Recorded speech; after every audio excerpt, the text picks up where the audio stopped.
And we are back. It's another outstanding episode of Square Table Degenerates. Today we welcome professional arm wrestler and YouTuber Mr. Beerman Bourgoin, is it, to the show? Bourgoin, yeah. How are you today, sir? Fantastic. Thanks for having me. That's awesome, man. That's awesome. So you say you're up in Ontario. You're like by Toronto-ish? You by London? Where you at? Closer to Ottawa. Ottawa. Okay. So you're like, I think that's like the far, east of Ontario?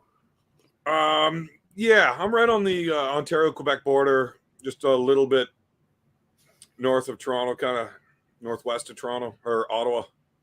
Okay, so were you born up in Canada? You always been a Canadian your whole life? Yeah, I was born and raised right here in this small little town. Okay. So what did your parents or caregivers do for a living before you became a famous superstar like you are today? Mom worked at a bank. Dad worked in the grocery store. He managed the meat department at the big store up on base. So we live right next to a big army base. Okay. So he kind of ran the meat department up on the big army base store.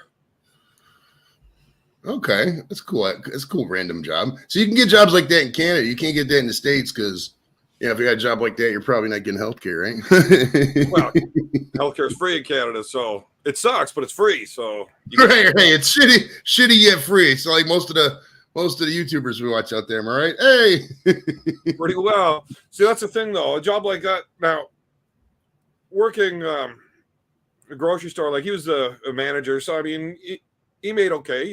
Like we were never hungry, but we did a lot of hunting, and him knowing the meat industry so well, we did all of our own butchering. So every fall hunting season was always busy cutting for other people, the hunters and stuff, right? Okay, big hunters, nice. Now, what was your grade school? Like your grade school coming up? Were you like a rabble rouser? Were you class clown? What was your persona kind of? Do you remember back that far? Look, I drink pretty heavily, so questions about my memory, maybe not so great. Now, elementary school, I was a fucking nerd, man. Okay. Captain of the chess team, the reach for the top team. Yeah, I was this short, fat little nerd. And then I got to high school, and I didn't like getting picked on. So I had to change that up a little bit. Okay, so you get into high school and you start. Did you start with any sports? Did you try out for football, wrestling? I don't know what they got up there in Canada. So we didn't even have football in my high school. The whole school district just didn't have football. We had rugby instead. But okay. I definitely played rugby all the way through high school. I wrestled, but I only wrestled because I wanted to fight. Okay. And wrestling seemed like a pretty good way to learn how to start fighting. Okay. Now, I was wrestling up in Canada, like high school wrestling down here. You got some of these weights that they do. I mean, you probably go on kilos, but like they got like a 95-pound weight class or like 105. I mean, these guys are skinny, man. I remember I was probably 7, 8, 9, somewhere in there. And I went to like one wrestling practice and I was like done with it, like forever. Like, I'm never going to do this. So there's no way I can keep up with this kind of training. Was that like, were you really skinny back then, or what was the deal with that? No, I was fat. When I got into high school, I was like 5'4" and 200 pounds. I remember my first wrestling tournament, I had to cut weight to get down to that 184-pound class. And I was only like 13. Oh, that's the worst. Cutting weight wrestling. We didn't know how to cut weight back then either. So it's just like, you don't get to eat for 3 fucking days. You're going to make weight. We used to have guys, they used to just turn the showers on and just run back and forth for like an hour just to shed that weight for the weigh-in. I mean, it's just not healthy. I mean, they still do it too. Oh, yeah. I've seen some extreme attempts at weight cutting. Hell, I ended up coaching the high school wrestling team years later once I got out of school. And, one of my buddies that I was on the wrestling team with, so his dad was an Olympic wrestler. He was our coach. And then, my buddy Nigel, he's like a 7-time national champion in high school. It's a record that can't be broken because, 1, he started winning national titles before he was in high school. And 2, we used to have a grade 13, which we don't anymore. So you only have like 4 years of eligibility now. And he's a 7-time national champ. So nobody will ever touch that record.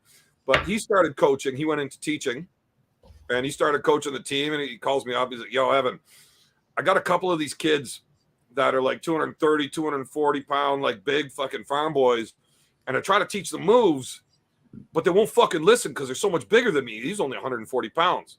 Like, they just won't listen to me. They just pick me up and be like, well, what if I just do this? But great, that works until you fucking have somebody your size, you big fucking meathead. Why don't you try listening?" So he calls me up and he's like, "Hey, can you come work with the bigger kids because they won't fucking listen to me?" So I went out and started coaching. And when we get down to like the big provincial championships and stuff, couple of the kids just did not want to listen on how they had to make the weight, right? I helped them with the diet plan, everything else. I mean, losing weight's easy when you're in high school because you're not even legally allowed to drink beer. So I don't see what the fucking problem is. But they didn't want to listen. They wanted to do it their own way. And they show up and they're like 12 pounds over and they got 2 hours. Like, what the fuck? Like, why wouldn't you listen to me? Well, I thought I could just like run it off this morning.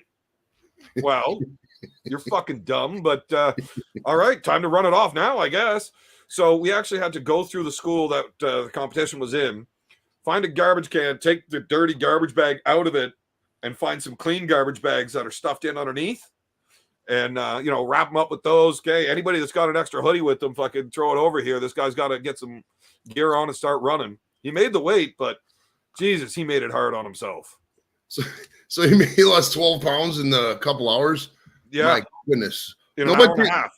What did these guys have like a favorite place? Because obviously, when you're done with your matches, you're going to go eat. Where did you guys normally go to smash? In the bleachers with the lunch that you brought. Oh, they didn't go to like the Tim Hortons or anything. They just went right to the bleachers and just chow down.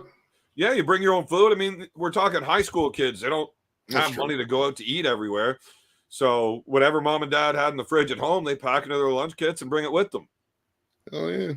Let's take it back to when you were in high school. Did you have a favorite class, least favorite class? You say you were a nerd coming up. Did you keep that going in high school or no? Oh fuck no! I got picked on a lot when I first got there. Then I didn't like it, so I had to turn around and break some bully's nose, and then I just stopped getting picked on. But I still didn't have a whole lot of friends because nobody wanted to hang out with the fucking nerds. So halfway through my first year, I stopped doing my homework and started smoking dope, and then I had friends but shitty grades. That's awesome. Well, not awesome. I mean, you got to do what you got to do, but I mean, so when you was getting the shitty grades, did you end up finishing high school at least? Ish. Okay.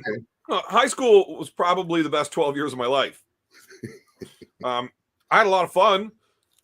I definitely had more fun than I went to classes.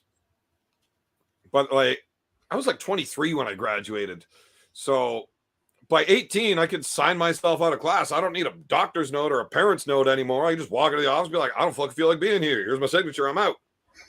So then I'd go down to the bar and drink beer and play pool, and then come back for the end of school so I could go to rugby practice. And that was it.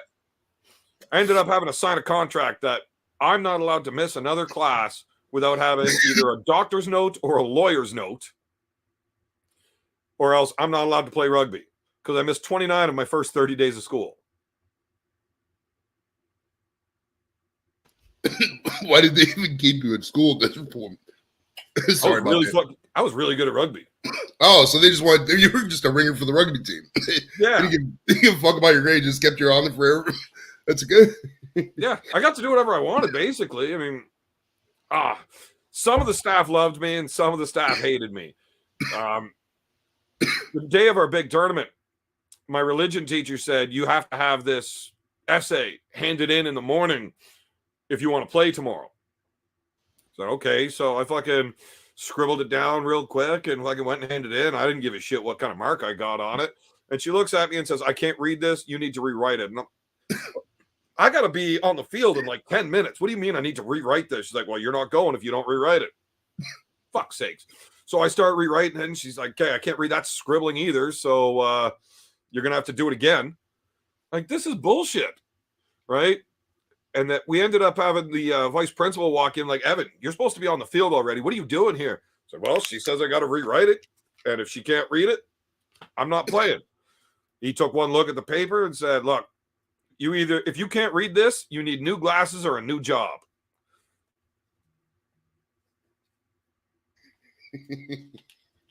So you got was that a good practice then, or what happened?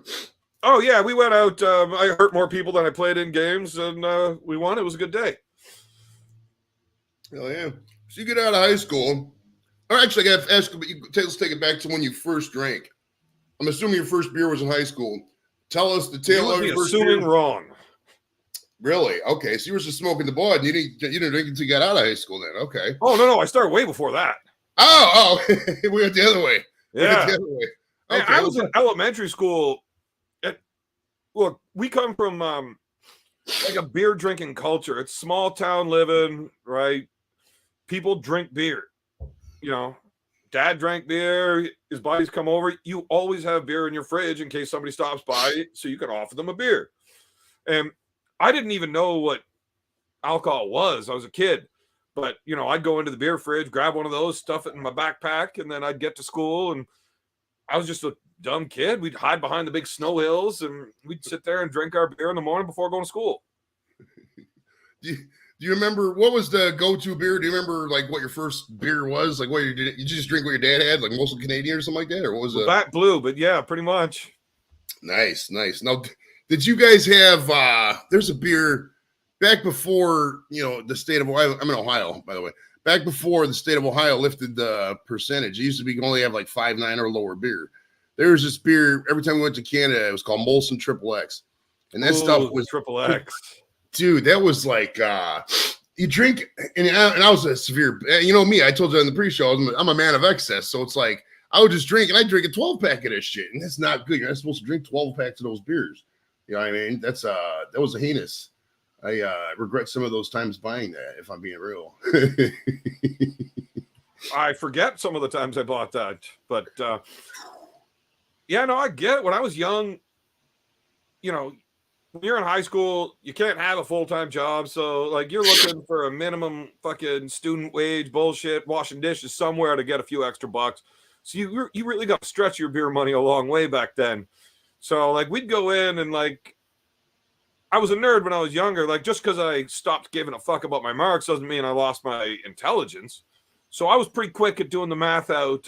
What was the best bang for your buck? How do we get the most alcohol for the fewest dollars? And we found a couple of beers, Bull Max. It's like fucking 13%.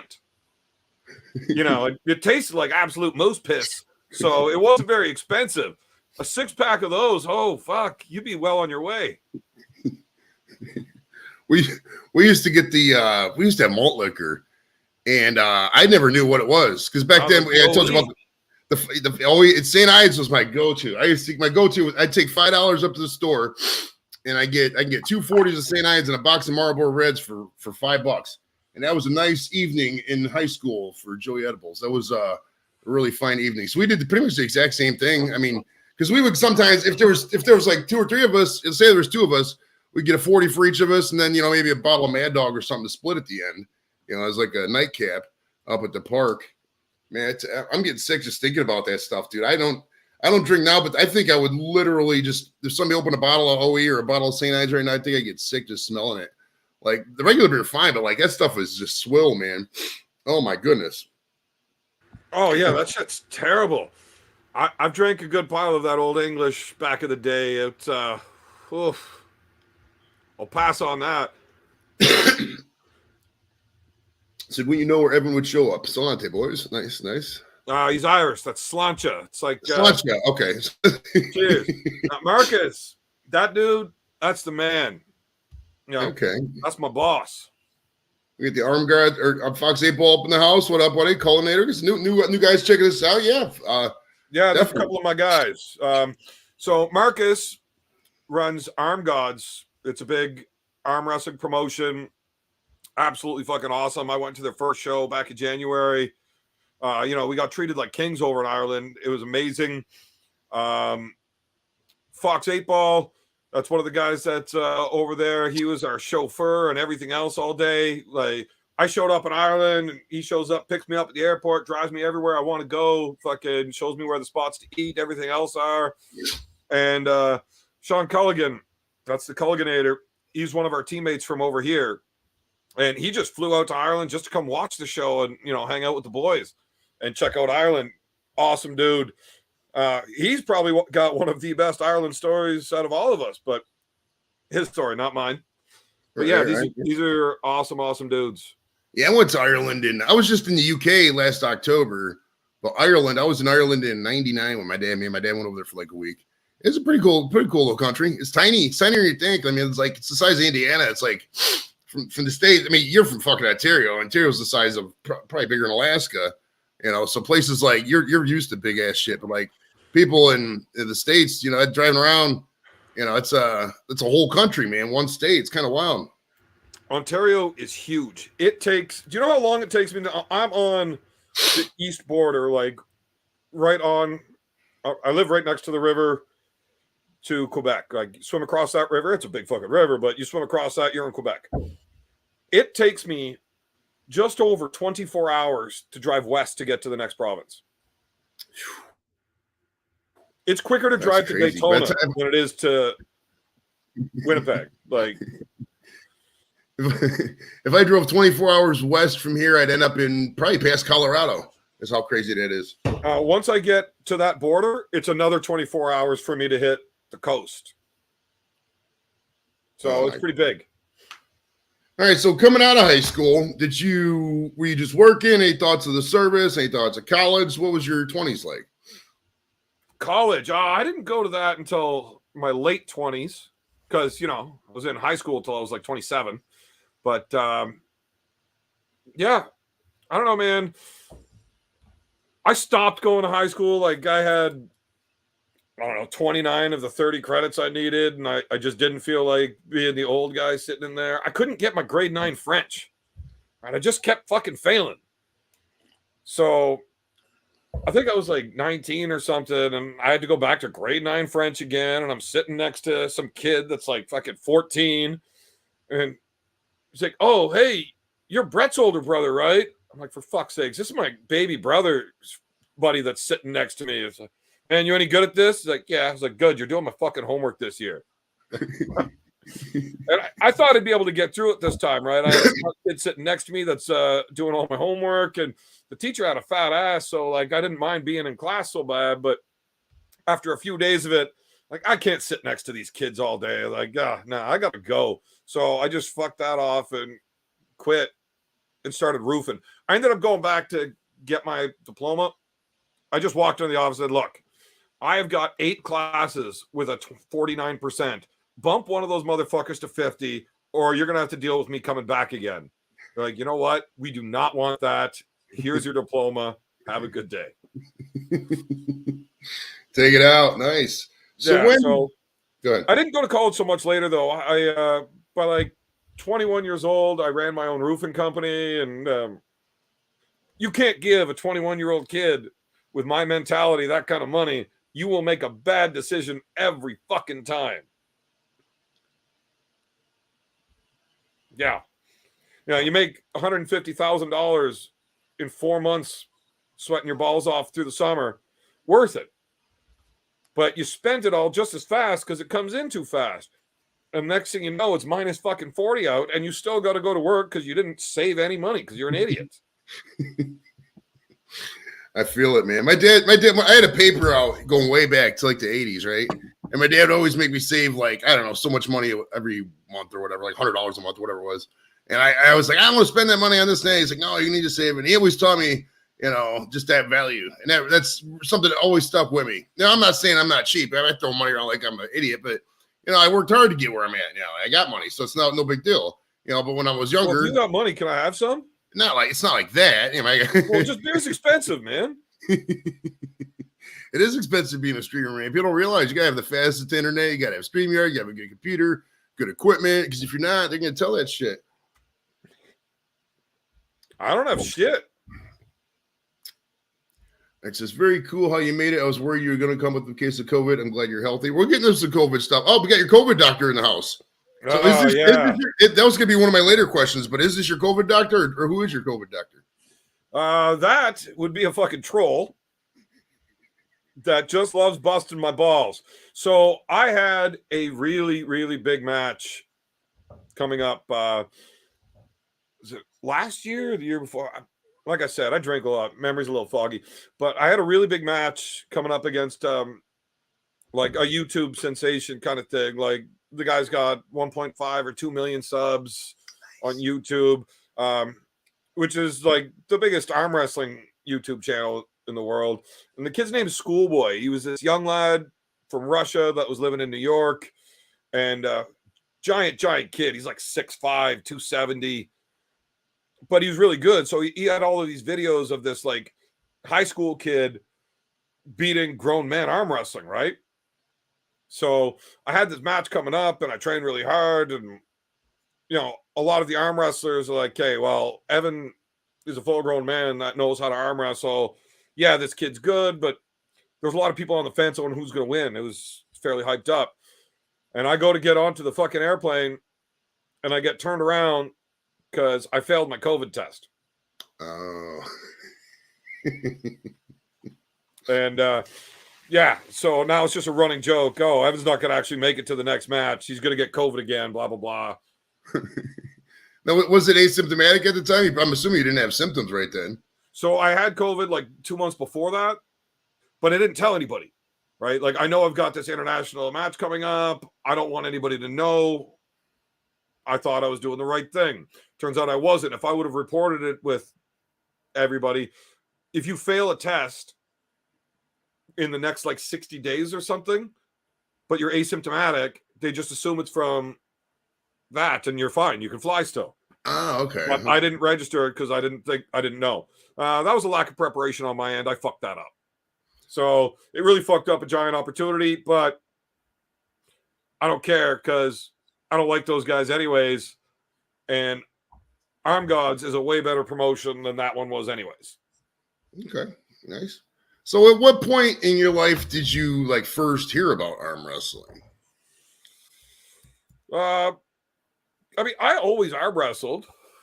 I was a little kid. We'd be like laying down on our bellies and arm wrestle with our brothers on the floor in the living room at, back at the old homestead. I won my first arm wrestling tournament when I was like 8 or 9. We had this little carnival thing out in this little township that we grew up in. I won my division. My older brother won his division. My dad won the men's division. So we just always arm wrestled. But I didn't know that it was even a real fucking sport, like provincials, nationals, worlds, pro leagues, all of it. I just had no clue. It was just, a well-kept secret kind of thing. Up until the internet really got big, people just didn't know. So I had an arm wrestling tournament in high school where I was only in grade 10. My older brother was in grade 12. And I won all my side of the bracket. He won all his side, and it was me against him in the finals. And the guys running the tournament. So whoever won our school's division would have to go against the rival town school's top guy, right? And like, we can't send a fucking grade 10 over to compete against their best guy. So I lost the tournament, got kicked out without ever losing a match. And the guy that I had just beaten goes into the finals against my brothers. Great. Thanks a lot, guys. Fucking equality at its best. But no, my brother would have killed me anyways. On an arm wrestling table, it wasn't close. He just crushed me. Laying down belly to belly, okay, but not on a table. So it didn't matter. But yeah, so I just always arm wrestled. But I think I was, I got into fighting. And that's why I did all the wrestling, blah, blah, blah. I get into my 20s. I start training at MMA gyms, going through all the fighting stuff. I broke my leg on my 26th or 27th birthday. Whatever 2011 is. I don't know. I can't do math. But and I broke my leg 3 times that year. So I just spent like a whole year basically on the couch drinking beer, eating pizza with a broken leg. And, you go from 200 pounds up to 250. Okay, my leg's finally better. Time to get back into shape. I want to go do this fighting thing again. I made it about 3 steps into my first run and said to fuck with this. Running is bullshit. I am way too fucking fat for this. I'm not doing it. So then I started bouncing all of the local bars. You know, I'm a big dude, 6 foot 250. So I start bouncing, and I ended up with a couple of guys that I'd never met before that I was bouncing with, and I hear them talking about all this arm wrestling stuff. I'm like, is that a real thing? Like, are you guys just yanking my dick? Like, come on, seriously. So they explain the whole thing to me, and I go, oh, okay, that's interesting. So I go to arm wrestle with the one guy, and it wasn't close. Like, he was really expecting me to be stronger. I was fucking terrible at arm wrestling. Like, he literally held up 2 fingers, like, grab one of my fingers, like now start, and I couldn't beat him when he's just holding me with 2 fingers. It was kind of fucking embarrassing. And me being me, I don't like being bad at shit. I really don't like being bad at shit that's considered manly. So it fucking drove me nuts that I wasn't that good. So yeah, I just started going to practice, 2-3 times a week, even when I felt like my arms were going to fall off. Trust me, I've done a lot of contact sports. Arm wrestling is by far the most painful one. Pussies get sorted out real quick. You don't make it if you can't take it, because it fucking hurts. I mean, when you're like starting that out, how do you like practice arm wrestling? Do you just like do a lot of curls, a lot of upper body work? Is there like a resistance machine, like, a fake arm you do, or what's up with that? If you were going to practice for the Boston Marathon, what would you do? Probably start running 10 miles. There you go. There you go. If you want to go start fighting, what's the best way to get ready for a fight? By fighting. You do it. So we got, there's teams everywhere. Turns out we had the world champ living in Ottawa, an hour and a half from us. So I started, taking the hour and a half drive, twice a week up to Ottawa and arm wrestling there, and, doing all that learning shit. And I just worked really fucking hard because I was bad. I was fucking terrible. I was losing to dudes that are twice my age and half my size. And literally twice my age and half my size. That's not hyperbole. That's a real thing. It drove me nuts. So I just kept working as hard as I fucking could until I was able to beat these dudes. And eventually I got good at it. Now, is arm wrestling, is there like weight classes, like is under 200 pounds, over 2 pounds, or just everybody who goes into it same weight class? What's up with that? Lots of weight classes. It always depends on the event. But most of it is going to be, in kilos on the world level. But the common weight classes, like in the States,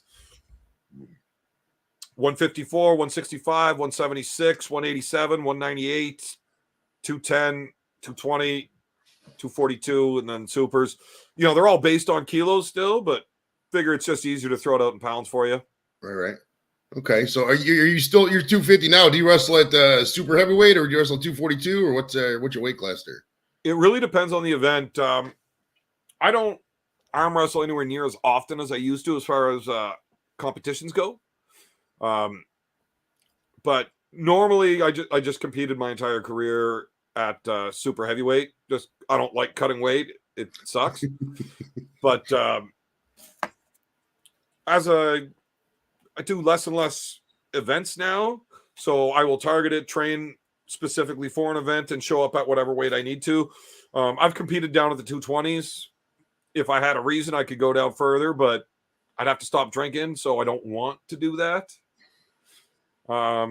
Yeah, so my last match was supposed to be at 242, and the guy I was against, Paul Maiden, it's this British cunt, man. He's such a fucking dipshit. He's in the chat, so fuck him. We were supposed to be doing it at 242. And he told me, well, we're both right around, like I was 243, he was 245. It's a month before the event. He says, fuck it, we're not going to weigh in. We're both right there. So I said, fuck it. If I'm not weighing in, I'm not worried about making it. I weighed in the day I got home, and I was 275. So I put on a fair bit of weight real quick. Now I've lost like all of that. I'm 248 or something right now. But and that was only 3 weeks ago. That's about my weight in height, actually. I'm probably about 6'2", 6'3", 250, I would say, right around there. But I guarantee you, your arms are bigger than mine. I can guarantee you that right fucking now. Look, most of my weight's right in the front. It's that fuel tank for the sex machine. That's where I carry it. All right, I always love. Yeah, that's I used to use it. I love that joke back in the day. This is a gas tank for a sex machine. It's not a gun.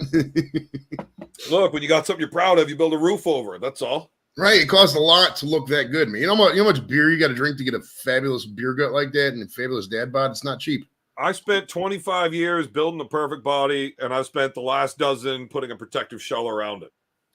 Oh, yeah. All right, we got a question from Jules. It says, can a person who's had rotator cuff surgery ever compete in arm wrestling? Absolutely.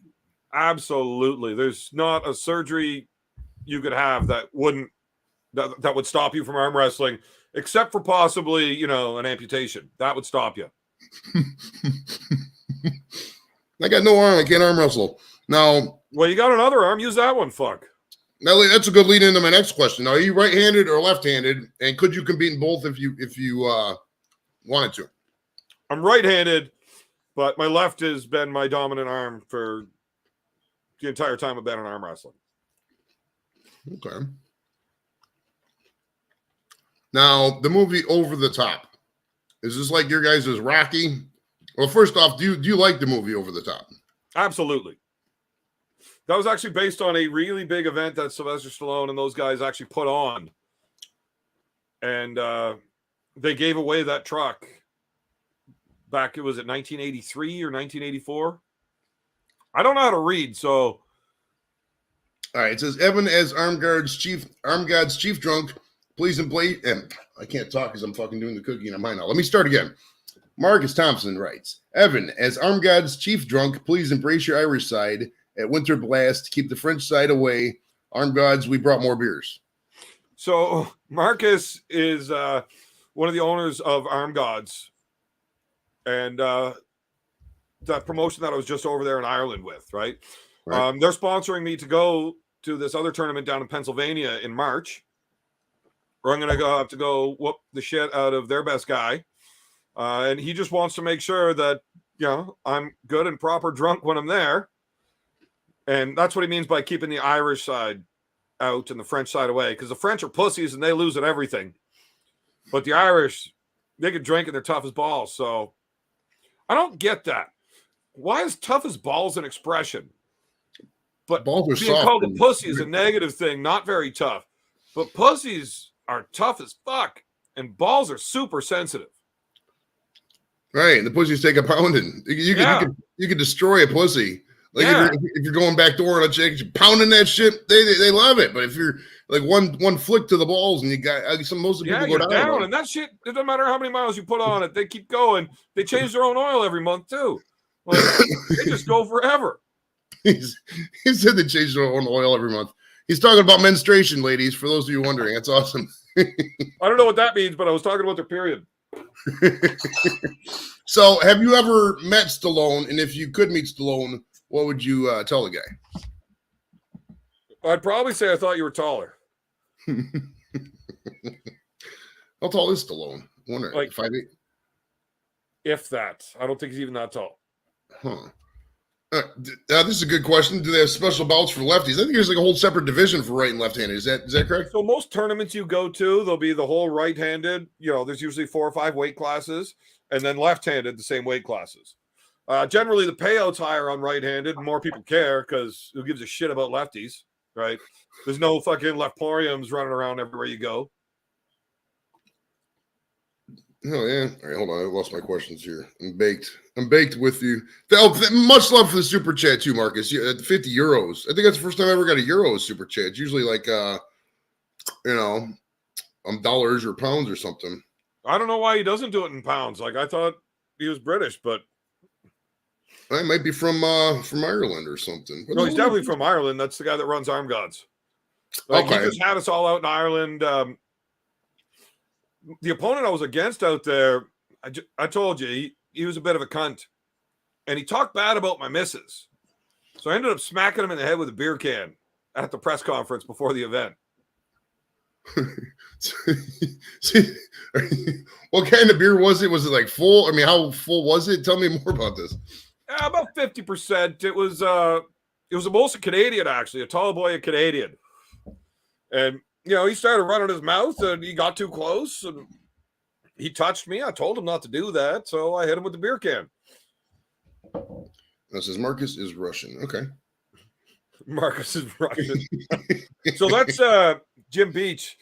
That's actually, I'm pretty sure my next opponent, left-handed, is going to be against him. Okay. Well, best of luck to both of you. At least we that could guy. have What do you mean best of luck to him? He's an asshole. Him and his stupid big chin. It sounds like you guys have a good time with it. Is that a fair assessment? Like, you guys really have fun doing what you do. Is that correct? I have a good time everything I do, man. As long as there's beer, I'm always happy. Oh, yeah. But yeah, the dude, look, I tried to do an interview with this guy, and his chin is so big, it would block the microphone, so everything he said was muffled. I'm not kidding. All right. This we have a question we ask every guest on the show. Either the Beatles or Queen, who would you pick? Queen. Nice, nice. Absolutely. Not even close. Look at that, Cap. Not even close on that bad boy. I love it. I love it. We got to go back and follow, because we ask this every show and we've never tabulated it. Like, we got to go back and fucking figure it out, because, like, we need to get a running tab of everything. Some people pick ties. Some people. It's funny because, like, some of the people have actually worked with these people. You know what I mean? Like, get on Sam Fox, and she like danced with Freddie Mercury. So of course she was going to pick Queen. You know what I mean? Kevin says Queen is the correct answer. Absolutely, it is. Look, now I'm going to be a little biased on this one. I happen to really like Queen. I think they're fantastic. But if you give me A or B, A is the Beatles. I'm picking B. I don't even care who it is yet. I fucking can't stand the Beatles, man. Some people think they're like the world's biggest boy band. It's funny. I think they're the world's biggest dipshits. Fuck them. So what's the scoring system like in arm wrestling? Is it just basically whoever wins and then that's it, best of three? I mean, how in a tournament setting, it's all brackets, you know, A side, B side, sometimes even a C side. You know, if you win, you stay A side. If you lose, you go to the B side. If you lose the B side, you're either eliminated or you go down to the C side, depending on if it's double or triple elimination. But those are single polls, and then you're going to have against the next opponent in that bracket, right? You know how bracket systems work. right. For big matches, what we call super match refers to the format. It'll be 3 out of 5, 4 out of 7, depending on the league. So at Arm Gods, which is really the only league I care about because they're awesome and everybody else is a pile of dog shit. All matches are 3 out of 5 for their super matches, except for title matches, which are 4 out of 7. Okay. So there's like a national world champion, I think you're saying, right? Is there like a belt? Is it kind of like WWE-ish? So, yeah. So obviously WWE would be the big one, but then you've got your AEW and everywhere else, right? So every league's got their own belts, their own champs. Yeah. Arm Gods is by far my favorite. They're also a very, very young promotion that is going to be taking over for sure, because they're fun and everybody else is a boring pile of donkey dicks and they can fuck themselves. Arm Gods is the way to go. I say that because they like to party and I like to party and we can get together and party. But also everybody else is just stuck up fucking twats. You ever deal with that where some people just think they're way too good for everybody else? Oh, let me tell you a story, sir, about the Cleveland comedy scene, okay? So, like, I've had on half the comics in town have been on my show. Many have been right to my house, sat right here next to me. And they have, like, the Cleveland Comedy Awards. And that one of these dipshits, like you say, felt deserved to nominate, you know, somebody like me. Granted, in the past year, I've had on people like you, like Tommy Chong, Jake the Snake Roberts, Sam Fox. I mean, I'm more popular in the UK than I am over my own fucking town, Cleveland, now. And they did not have the goddamn common courtesy to nominate your boy for fucking show of the year. And it's like, okay, whatever. End of the year, end of the day, I'm fucking, you know, I don't know the exact numbers, but from all the fucking information I could deduce, you know, I'm the number one YouTuber show kind of this style in this area. I can't find nobody else. And I've been looking for a long time. And so I totally feel what you're getting about working with dipshits, because half these people out there, they're not out there to see it grow. They're not there fucking party. They just want to make money for themselves, and that's it. Some of us out there in this world, Mr. Beerman. You're one of them. I am one of them. We like getting fucked up. We like to party. We like it all. Let's have fun. Get fucked up together. Grow together. Fuck this individual bullshit. The YouTube man, corporation. Life's too short. Have a good time all the time. Fuck it. Exactly. Now, sure, I could have like stayed a nerd and used my brains and made money and like not had to work real hard, whatever. And I could have laid there on my deathbed as a fucking shriveled 50-year-old man thinking I wasted my fucking life. I did not enjoy doing any of this shit. But I'm not. I may not make it to an old 50-year-old type deal. But I'm going to enjoy every fucking minute I do have. So we're having a good time. A fucking man. All right, we got a request from Tell My Monkeys Not, or not my monkeys, not my circus says, tell the Aussie Aussie, I still can't talk. Tell the Aussie story, Aussie chair story, Beerman. Yeah, I can't do that, man. It was, that's not my story to tell. He's a family man. I don't know if he would appreciate me telling that. And I love Aussie arm wrestler. But all I can tell you is look up Weekend at Bernie's. Nice. Yeah, man. I can't believe I get to get on the same fucking show that has had Tommy Chog and Jake the Snake Roberts. I understand it makes more sense when you look at all of the Cleveland Browns that you've interviewed because fuck, those guys will do anything. They fucking suck. Dude, the Browns are so bad. Like being a Browns fan, it's like having your grandma die every single year. And then you think like, oh yeah, next year grandma's gonna get better. No, she just dies again. And it's like you still got to keep going. Groundhog Day of grandma dying. It's like you still got to go to the funeral because if you don't, you're a dick, and you've been doing this whole life. So it's like, oh, maybe this year she's gonna live. Maybe grandma will see the fucking light and beat the Broncos or beat the Ravens. Now she dies again. When's the last time the Browns have won a game? Like a no, game? don't answer. I don't care. But I get what you're saying. I'm a Leafs fan.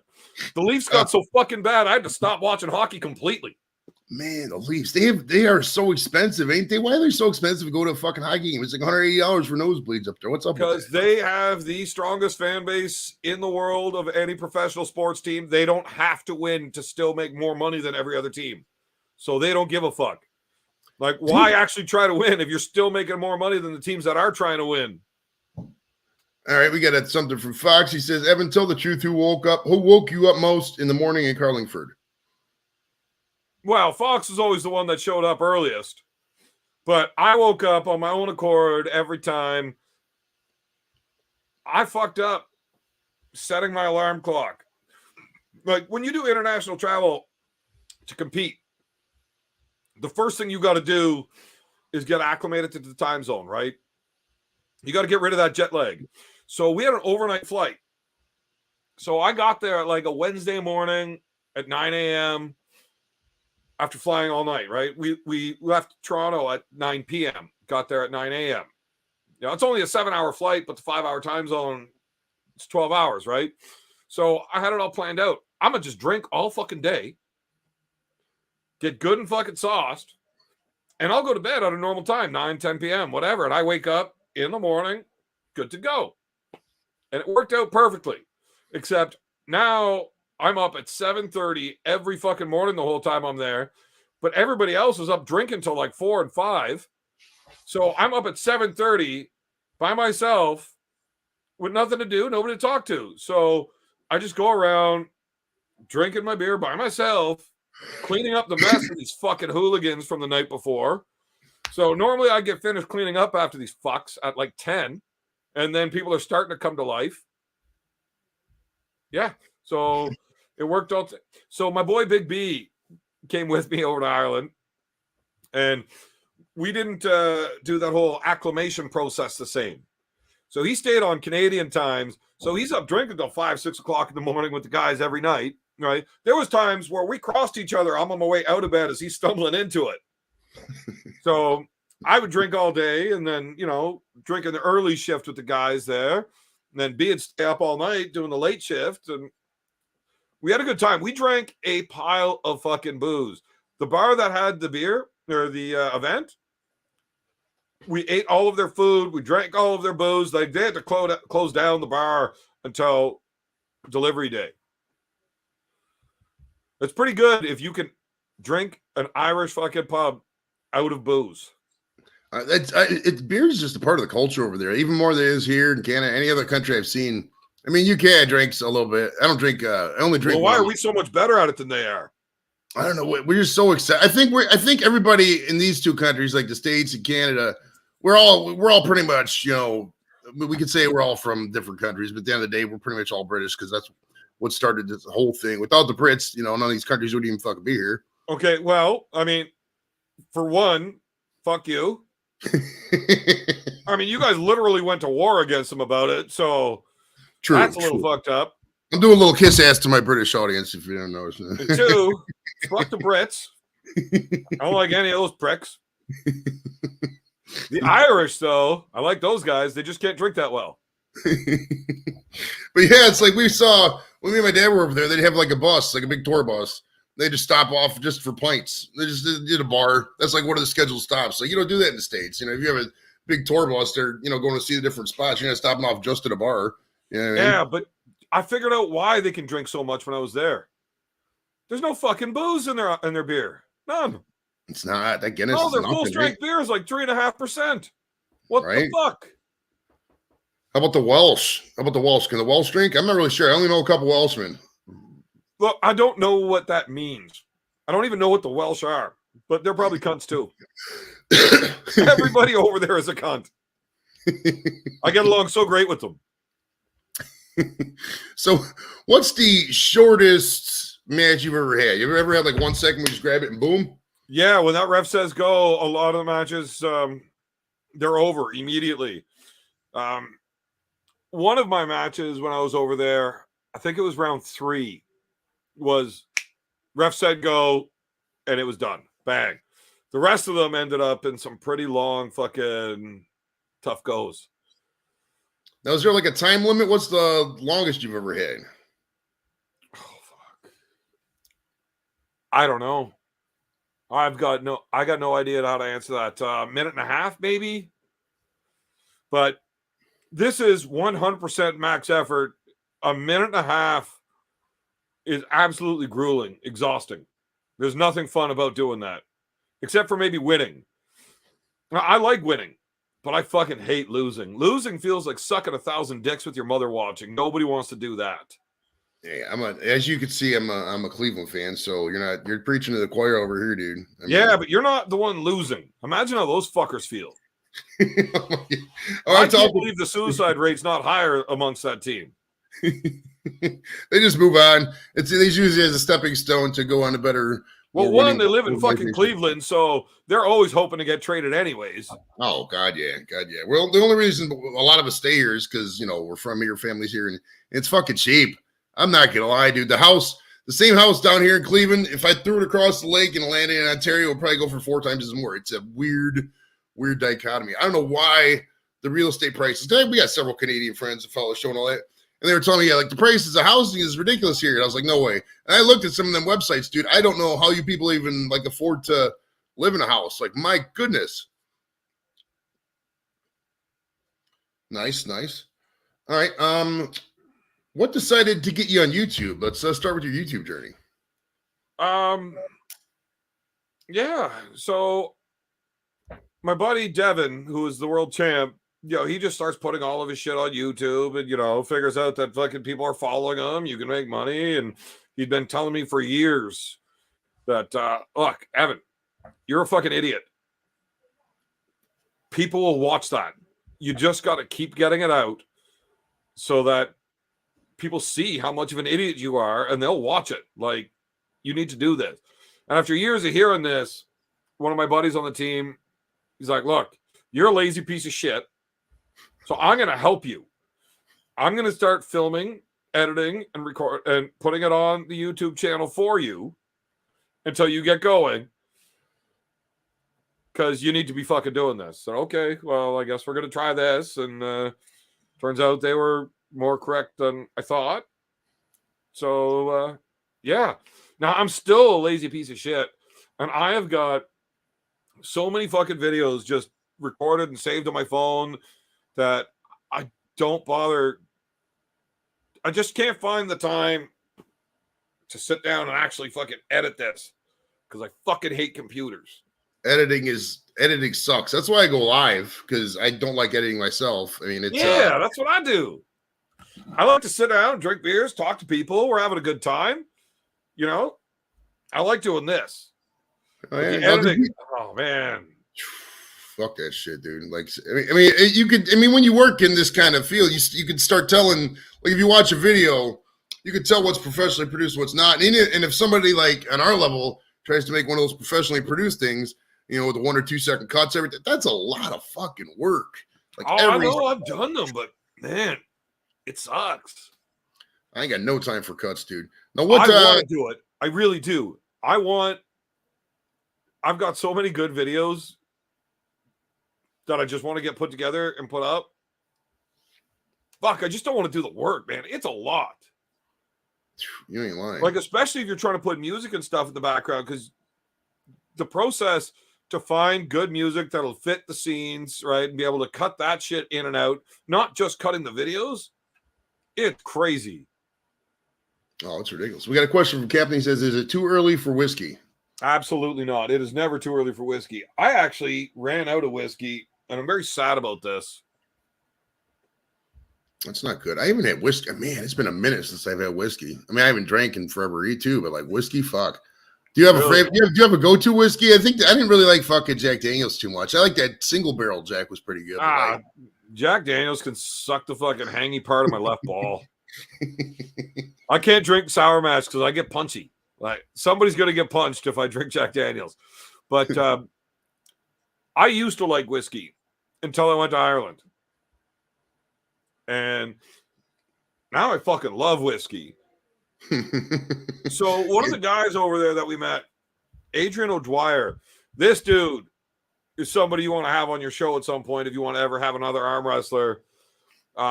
Interesting fellow.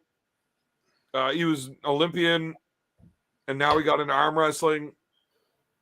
He's got a hilarious story about being at the Olympics that involves his dick. So it's pretty funny. But the guy's got one of like the greatest whiskey collections like in the world, right? Okay. And when that dude hands you whiskey, you don't ask him what it is. You say thank you and you drink it. He actually gave me a few bottles of whiskey. Just gave them to me, right? And like, it's good fucking stuff. So I just finished the last shot of the bottle that he gave me, of the last bottle. And I need to go to the liquor store and get whiskey, but fuck, that's why I drink beer. I can't afford fucking good whiskey. But when I was young, my dad taught me that beer's expensive, right? So if you're, and beer's an acquired taste. So if you're going to acquire a taste for beer, put the extra work in and acquire a taste for cheap beer. It'll save you a lot of money. But I can't do it with whiskey. Good whiskey is fucking amazing. Shit whiskey is absolute fucking piss. Nobody wants to deal with that. That's quite true. That's quite true. Now let's touch on some marijuana if we can. Now, when you found out that marijuana is illegal and you're not allowed to smoke it, I thought that was 180 up there. I thought it was legal up in Canada. Oh yeah, it's fine here. All right. I love that shit. I got my card down here in beautiful Ohio too. It's not. Oh, I didn't know you had your card. Yeah, fucking smoke marijuana. Oh hell yeah, brother. So when you found out that the entire country was gonna have legal weed, was that like awesome news? Like, were you guys like, okay, let's talk? It didn't change anything except how expensive it got, dude. So weed is this weird little intricate phenomenon. And Ontario always had it fucking awesome, right? Like, even when it was illegal, it was easy to find good dope for cheap. Now that it's legal, the prices first, they went way up and everybody was fucked because the penalty for marijuana became super steep when it became legal. Right? The government wasn't actually mad that you had weed or sold weed or smoked weed or any of that bullshit. But they were whenever they were trying to make their dollar off it. Now you're fucking with their money. Corrupt motherfuckers. Oh, so it was kind of a negative thing then. Okay. Well, it was, and then everybody started getting their cards, and it was easy. Like your growing card, your selling card, whatever, right? Yeah, right. And now you can just walk onto these head shops, and you can get $100 ounces of fucking decent weed, right? Oh, Then we end up overseas, right? Now we're all used to fucking smoking high quality weed for good prices. We go over to Ireland where it is absolutely illegal. You got to pay $37 for one decent joint. For fuck's sakes. And if you can find weed, it's so hard to come by. People are like, yeah. I'll smoke you a joint. No. I can't sell you none. I don't got that much, but I'll smoke you a joint. And they mix it with tobacco heavily. Now, I smoke cigarettes, but not in my weed. That's fucked up. They did that same thing in England. Oh, yeah. But it's so fucking tough to come by. They got to spread it out. So they're like, oh, yeah, we mix it with tobacco. It's like 60-40. Motherfucker, that's 90-10. I smoke both. I know what I'm touching here. Don't give me that. That's 90-10. And the weed's not any good to fucking start with. And then you're going to put 90% tobacco on it. Fuck's sakes. I had people on the ground when I visited the UK. I visited some friends, and I made sure that I was like, dude, make sure you talk to your guy, get some weed when I get there. And we landed in, you told that story about the trying to adjust the time zone thing. So I landed in, Manchester, and I go visit my buddy in Wakefield, and we just party. I'm like, all right, I got to stay up. So we're just staying up. I mean, it's like 6 hours just smoking, just passing it back and forth. I mean, it took a lot, but eventually I got fucking nice and high, and I just literally passed out right in this fucking club. Music still playing. It's wild. But yeah, that whole spliff thing, they do that over there in the UK too. They'll just mix half of it with tobacco and half of it with weed. Well, yeah, because they can't get weed, and it's fucking expensive. When you're paying $150 to $200 for a fucking quarter, what the fuck? It wasn't that bad when I was in England. It was England and Ireland aren't the same fucking thing. First, they got to fucking smuggle it into England, then they got to smuggle it over to Ireland. So you got to risk fucking how many times before it gets there? It's just expensive. Yeah, they should. The whole Europe could really take back a lot of shit if they would just fucking legalize it across the board, especially fucking the UK and Ireland. My goodness, dude. Think how many people would go there just on tourism alone. Oh, you can't expect the Irish government to figure out anything. They can't even figure out themselves. They're all fucked up. Now, when did you start your channel? Was it before COVID, after COVID, during COVID? When was the start date? Yeah, man. I don't fucking know. I started my channel just so I could talk on other people's channels. So that was years before I ever put anything out. And then I put a video out like every 6 months, like something just stupid that I wanted to have on there, right?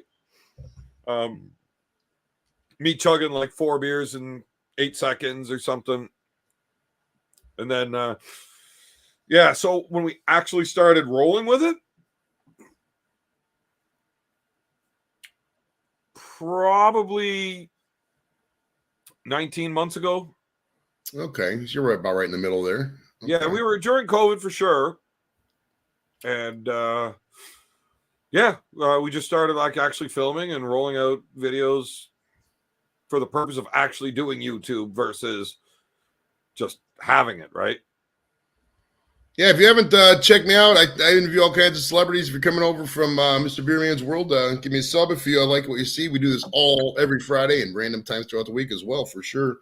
Now, what's you say? You were telling me you go long. Did you start out? I mean, when did you start, or when you started live streaming? Was that a learning curve for you? I mean, you got to be an expert by now. You've been probably doing so many times on StreamYard and all that, but like, so StreamYard, I do not have, because Stacey Morgan's an asshole. I love Stacey, but he's a bit of a dick. Oh, Andrew, I don't know who this guy is. That's got to be one of your guys, though. Yeah, that's my buddy from Dayton. He's seen. Let's see a chug. Well, if he followed my channel, he'd understand this. I don't chug for free. All right, so super chat up or something, and we'll see what's up. But I mean, fuck, I could chug a beer probably faster. Well, definitely faster than you can eat the cookie. Oh, probably. Oh, yeah. If you guys want to see a cookie versus beer contest, we could figure out something. It says Stacey Morgan is a VIP, you asshole. Yeah, no, Stacey's awesome. So when I started my channel, like actually doing the lives, I didn't have the ability to actually do the live myself. Like you couldn't monetize it or anything else. So I got together with another buddy of mine, and we started doing the lives on his channel, and like we just split kind of thing. And then once my channel was up to par, we would go back and forth. And then Stacy hooked the other guy up at the StreamYard, not me. So that's why Stacy's an asshole. He's throwing up his hands. He says, LMAO? Yeah, he didn't know, man. He didn't know. But yeah, so I started doing it, and I stayed on all the shows on his channel like a long time, even after I had the ability, because I don't know how to set it all up and do all the work. And I just like drinking beers and hanging out with the guys, right? And he was doing all the work. So I'm like, fuck it, we'll do it on your channel, whatever. And then he kind of quit doing lives for a while because, he got all butthurt at one point. So, man, the internet's a cruel place. Hey, we've seen it. I've seen it happen to many people over the years. I've been doing this for probably about 4 years. Really started, getting to know people online, probably about 3 years or so. When people come and go, and some people, man, if they get one person says something or accuses of something or something random, some people just take it right to heart. They will just diss a fucking peer. I could probably tell you half a dozen people I've seen it happen to, and a lot of them bring it on themselves. Some people they'll get drunk and they say the wrong thing, but they say it and they'll double down and triple down, and then in the morning, they just they don't even fucking admit to anything they said and accuse. You know what I mean? And it's in a total it's in a total. Well, fuck them. Because look, if I say something stupid when I'm drunk, which is like every fucking time. We haven't got there yet, but it will. It will. I will definitely say something. You're going to be like, man, I wish you wouldn't have said that. But it'll happen. And I just plead the fifth of vodka. Like, I don't remember saying it, so fuck it. Whatever. Right, if you don't remember saying it, it doesn't count. Oh, man, look, you need to understand. I will flat out fucking lie. I don't give a fuck. Nah, man, I didn't say that. It wasn't me. Well, they showed the video of it. Like, yeah, wasn't me. I love it. I love it. What's the longest you've ever gone, just randomly? Once again, I don't ever rewatch anything I've done because, I would not watch my shit. I'm a fucking dumbass. Like, this shit will rot your brain. If this is what you're doing, fuck, man. If watching me is the best thing you've got to do with your shit, that sucks. Sorry, man. So, I don't know, but I'm going to probably say I've done 8-9 hour lives. Okay. Nice. I think the record for time I've ever put in on a live feed of my own was like 50, 60 beers.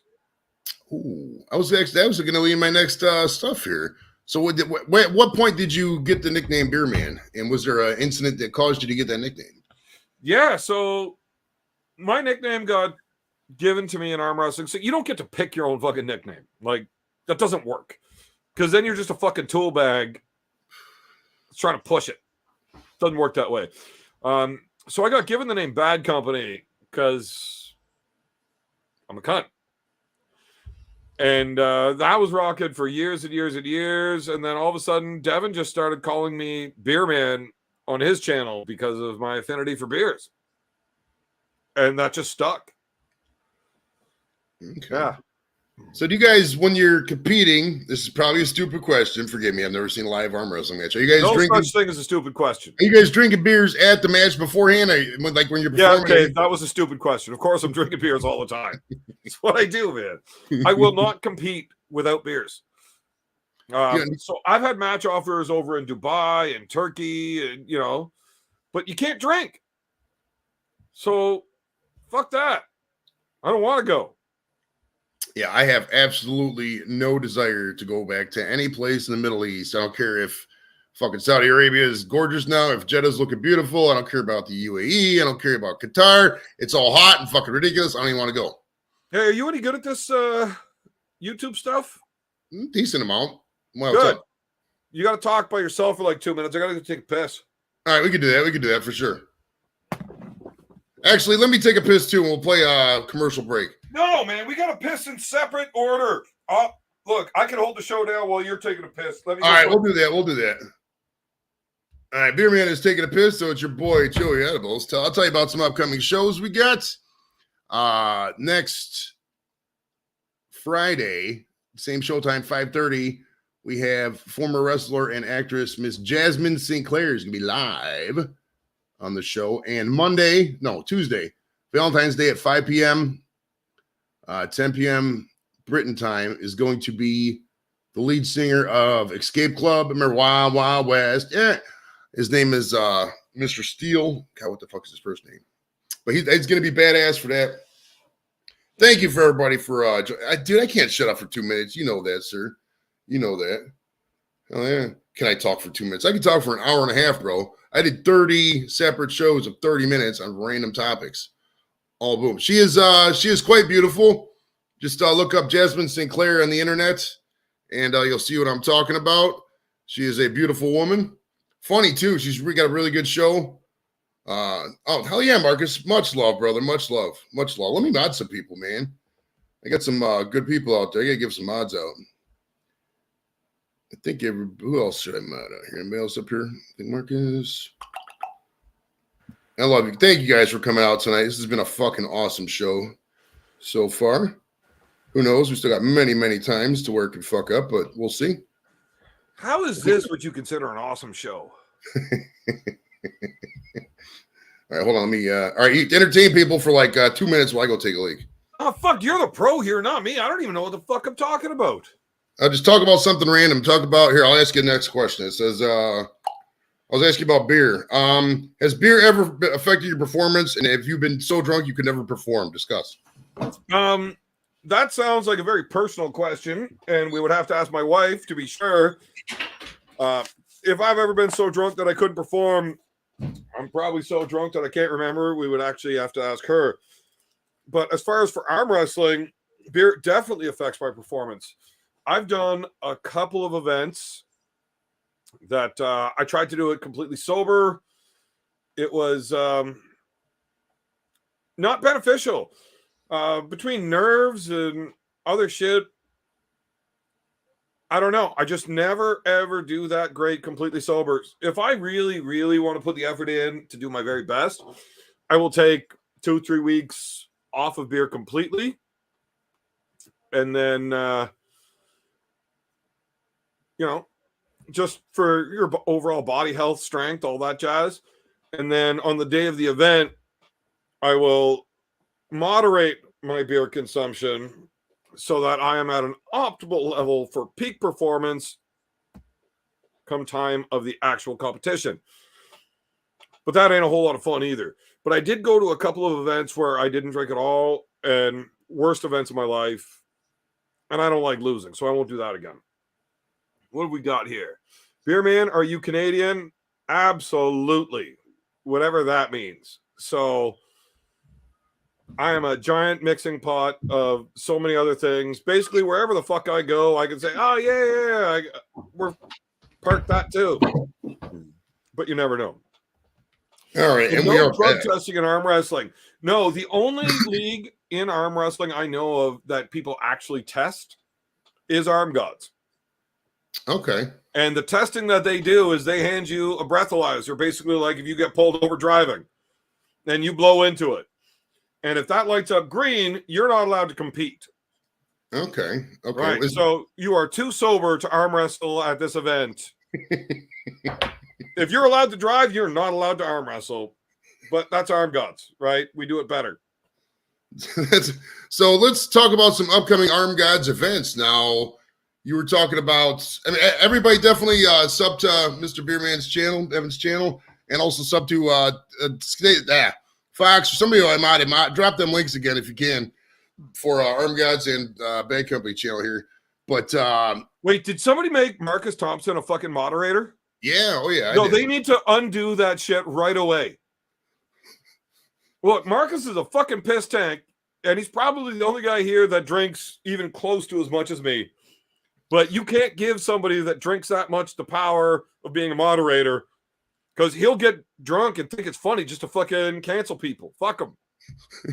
Well, that's why I mod everybody, because if everybody's at the same high level, then nobody can compete. Well, as long as everybody's a mod, that's okay. Don't make me a mod though, because immediately I silence people as soon as I see them in the chat if they're not a mod. And it's a race of whether or not I can see their comment before you, and they get fucking axed. And it's awesome with some of the fucking high level guests you've had that I get to be on your show. I appreciate that, brother. Yeah, I mean, I'm always looking for people interesting. I'm always looking for, people got a good story to tell. And I mean, and like I said, Stacy messaged me back in like November-ish, like, I got some people, and I'll take advantage. That's how you got to build it out there in YouTube. I mean, a guy like me, if I would just start with, I didn't have, good connections with people, there's no way I get Tommy Chong on the show or work, some of the people I've had onto the show. I mean, some of these guys Jake really. The Snake's got to be the big one, though. Oh, it's kind of 1-2 almost. Jake the Snake was really good, and then Tommy Chong, because I'm a stoner, so Tommy Chong's right up there. And some of the pro wrestlers have been good too. Brutus Beefcake was really good. Yeah, well, and Leslie's awesome, but fucking Jake the Snake, man, what the fuck? Like, that's not close. I was a big Beefcake fan, but it's Jake the fucking Snake, right? Like, that's the fucking man.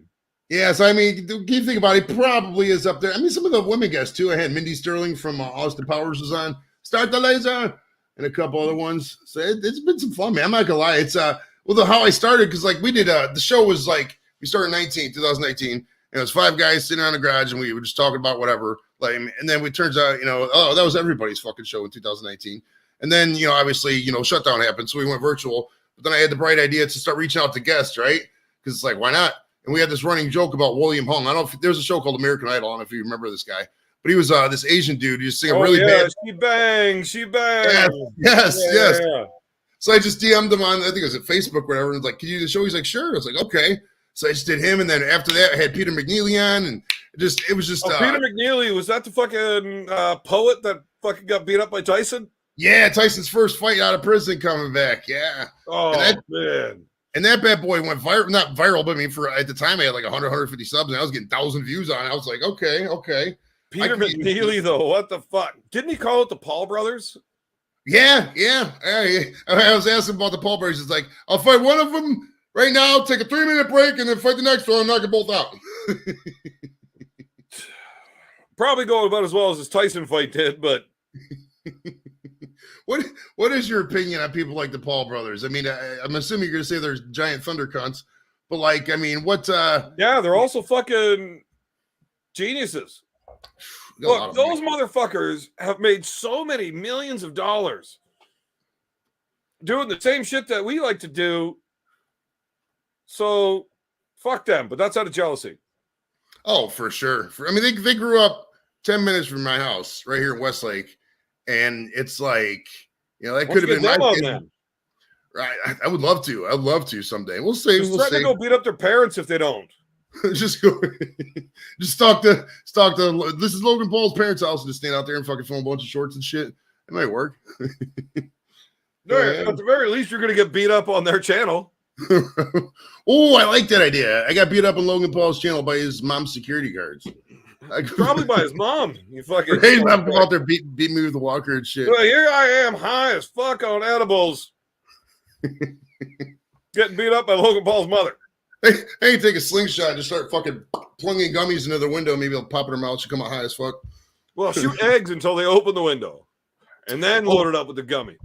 Well, that's cool. What are the price of eggs like around you right now? Is it like in the States where it's like fucking $3-4 for a dozen eggs or what?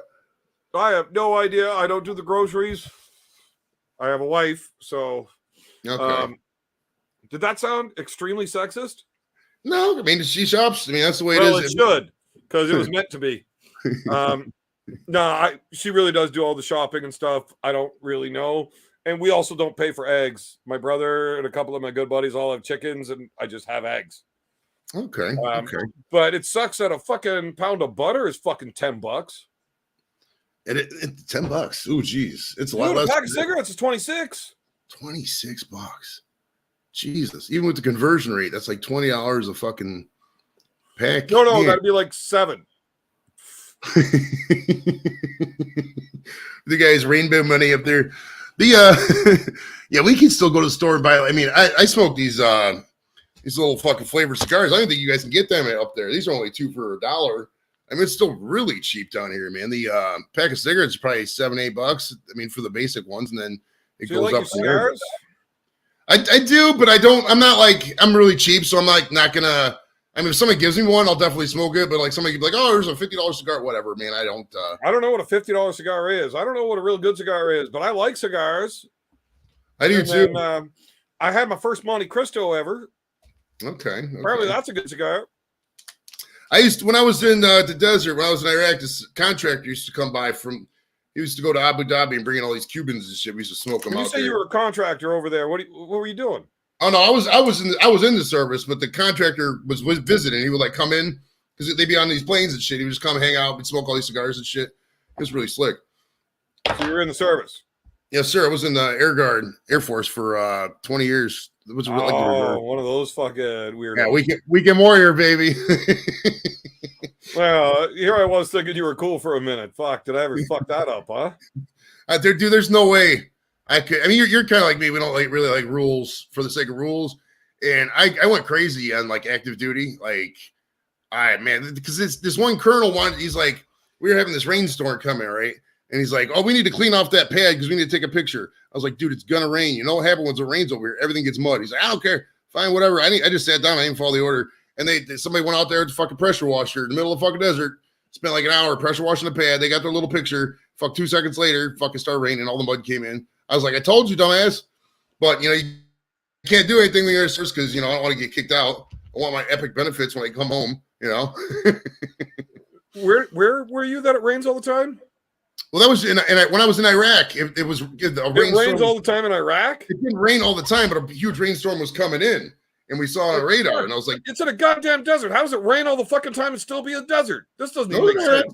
Northern Iraq's a little more lush than Southern Iraq. Some of the places are pretty. You want to talk about rain all the time, man? I was just in Ireland for like fucking 10 days. It rained every single day except for one, and that's because it was cold and it snowed.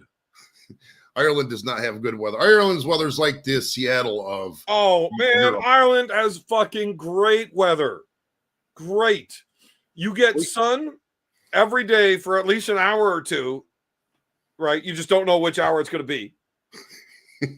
So take advantage of it because, fuck, really. I go out, I see what I want to see in that hour, and then the rain starts again, and I got an excuse to go back to the pub. No, it's inside time now. It's raining. Great. That's why they drink so fucking much. You don't want to be outside. It's fucking raining. You can't go outside. You can't go out there. When I was in the UK, I visited Northern Ireland too. And like you go to some of the pubs, they had great views. I mean, if there was like a beach and it was 30 degrees warmer, it'd be fucking, this would be a tourist area. Northern Ireland, you're still in Britain. But it's kind of like Ireland almost. The same island almost. Ish kind of. Yeah. Where else have you been in Europe and around the world? It sounds like you travel quite a bit, no? Why don't you mind your own fucking business and stop being a dickhead? Hey, it's an interview, bro. Ireland's basically the only place I've ever been across the seas. Okay. I've had plenty of opportunities to go lots of other places that I faked COVID for. But Ireland's the only one I ever made it to. I've been to the States lots. That's still international travel. But yeah, I don't like airplanes if I can avoid it. Okay. And it's not because I'm afraid of flying, although I wasn't too keen on the idea before I ever did it. Why would I want to get into a fucking airplane when my feet are on solid ground right now? We're good. But the problem with flying is I'm not a small person, and those are not big seats. Not at all. Yeah, so I only fly first class from now on. I would love to fly. The only time I did fly first class was when we were coming back from Iraq. They contracted a 747. And pretty much everybody either got their own row or got to fly, sit in the first class seat. It's not like it was a regular civilian jet. So that part was fun. But I don't, the flying thing, me and you're the same height, bigger guys. Yeah, it's, if you're like 3 inches taller than me. You say you're 6'2", right? I'm about 6'3", no, I'm 6 foot. Oh, okay. Well, just a shade under, but yeah, I'm 6 foot. But the problem is I got a 27-inch inseam. If you're 6'2", 6'3", you're probably 32, 34, somewhere in there. Yeah, it's right about 30. So I got stumpy fucking legs, right? So I don't need a whole lot of leg room.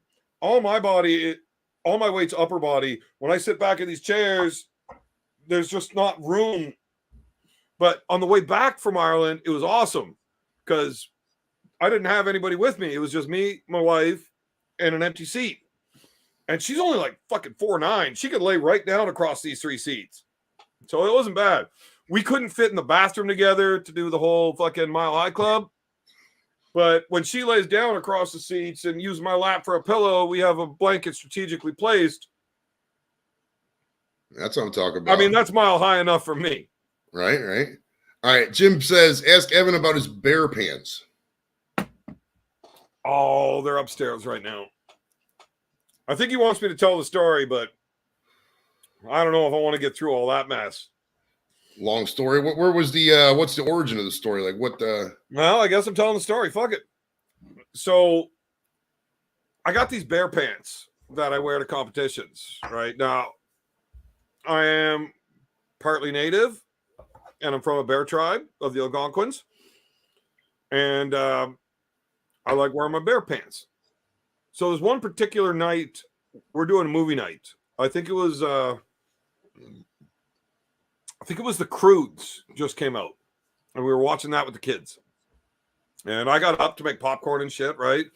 Now my living room and kitchen are right next to each other, and out the back door of the kitchen, that's where you go take the trash out, leave it there until garbage night, whatever. And I'm making the popcorn. I go to take the trash out, and when I open the door, a fucking bear tried to poke its head and come into the house. Right? I got 3 kids that are fucking 5 and under sitting right there. Like, you're not coming into my fucking house. I don't care. You didn't even knock, you dick. Right? So when he comes in, like, what am I supposed to do? I panicked. I got a bag of garbage in my hand. There's a fucking bear walking in the house, so I punched him. Now, here's the thing about me. I like to drink my beers. So I had a few beers in me. And when I hit that bear, Andrew, it was a black bear. That's all there is around here. We're not north enough for the polar bears. And if it was a grizzly, I wouldn't be here to tell you the story. So when I hit the bear, it turned around. It wanted to fuck off. It wanted nothing to do with me. But I had a few beers in me, and now my blood's pumping, right? So I grabbed onto him like, fuck you. You're not starting to fight and then running away like that. I only hit you once. Like, get back here. You're taking this. And I grabbed onto him, and he started running. And the motherfucker ran right out of his pants. So I had his pants. I pulled his pants right off. So I saw how nice the pants were. I'm like, fuck, I'm getting his shirt too. So I tried to catch him. Do you know how fast a bear is running when they don't have pants on? They are streamlined. They are fucking quick. I couldn't catch him, so I never got the shirt, but I do have his pants. Nice. And it's fancy. When I wear them, there's actually a pocket, but it's because I wear the pants kind of sideways. The pocket's actually where he keeps, that's his ball pouch, really. But I can keep all sorts of shit in there. So they're actually really sweet pants. Nice. Yeah. So let's see here. How many guys have you ever had on your show that have literally stolen a bear's pants? That's a true story. Probably 0. You're probably the first. Yeah. Did you know that bears actually wore pants? That's not fur, they're pants. I didn't. I saw a bear up in Alaska when we were up there with because like up there the back end of the base up in Elmendorf, Alaska is like open to the woods and shit. So like bear. So is it grizzly or polar? Because those are the only options there. It's grizzly. Don't try to take his pants; he'll kill you. They actually really like their pants. Ready, fellow Canadian from Saskatchewan says, must have been a lot of whiskey. Bears don't wear pants, bro. Well, that's those fucking dumbasses out in Saskatchewan that are too pussy to try to take a black bear's pants, because I promise you they do. Otherwise, how would I have his pants, you idiot? It says, I'll never get tired of watching Evan tell that story to people for the first time. So, how long did, when COVID first did pop, like, did that really curtail like your day to day? I mean, like, that was probably a good year and a half off. No, I mean, what did you like lapse on training? How did that whole thing work? Well, I really don't like talking about COVID because it makes me angry. But yeah, it definitely changed everybody's life. Everybody's life changed for the worse, right? Oh, except for Jeff Bezos, the prick. Yeah, I actually lost a pile of money immediately the day they announced all the lockdowns. I had 3 big events that I wasn't necessarily competing in. One of them I was, the other 2 I was just taking part in, but all of them were going to make money for me. And that was a pretty considerable hit that you weren't expecting to take. It fucked a lot of shit up. So it fucked everything up, yeah. So then all you could do is, like, we weren't allowed having events. Now, we didn't stop arm wrestling, but you're not allowed having a gathering during these lockdowns, right? Like, I got a team of 35 fucking dudes. We get together to arm wrestle twice a week, and you're telling us we're not allowed to do it. Well, I'm telling you, arrest me. Fuck you. I'm doing it anyways. So we just had to be careful. And, like, everybody's got to park way the fuck away and walk, right? Like, it was fucking stupid. So all we were allowed to do was train. A lot of people got much better just because you're not allowed to compete. So your training time between events goes up. So, but a lot of the new guys, it sucked for them, guys just getting into the sport. So the sport blew up pretty good because of it. You're stuck in your house. You got nothing to do but watch fucking YouTube. You've already seen every fucking video on fucking Netflix. What else are you going to do? You know, especially if you don't have a wife or something. Netflix and chill is literally just Netflix and jerk off at this point when you're by yourself. You're not allowed having visitors. Fuck. How many times am I going to jerk off to Netflix? They started giving out free Pornhub subscriptions, like, to the premium level, because everybody's watched every fucking Pornhub video there is. And there's some weird shit on there. Some of them I had to watch 2-3 times to get a load off. It was tough. Porn has been absolutely decimated from where it used to be. Like, back in the 90s was probably the peak. And I think once it got to cell phones and the phones started getting bigger, 07, 08, right around there, it started getting really weird with, like, the step stuff and all this. I don't know, man. I mean, I'm not sitting there going to sit here and say I don't watch porn. Man, all that step brother, step sister, step mom shit. It's all fucking done by the same fucking couples that put out regular fucking porn too. They just label it differently so that you can jerk off better if you're a fucking weirdo. Right. And they really need, and I don't like the Look, fucking any dude that's ever had a hot stepmom or stepsister is typing that in. I get it. But yeah, at that point, there's just only so much you could do. People start YouTubing other things, and arm wrestling got much fucking bigger because of it. But for all these guys that start joining arm wrestling, like, you find out arm wrestling is a real thing. Holy shit. How the fuck do I get into this? Oh, fucking try to find out where are these local clubs. I get hit up a lot. Hey, I heard you're the guy that runs this. How do I get into it? Is COVID a big problem? It depends. Can you keep your fucking mouth shut? Because if you can, come on out to practice. You know, but all of these guys have been arm wrestling for 2 years, but haven't got to go to an event because of COVID is bullshit. So it sucks for them. It slowed down their learning curve because 6 months basically is how long it takes you to learn how to defend yourself. Arm wrestling is a contact sport. Defend yourself.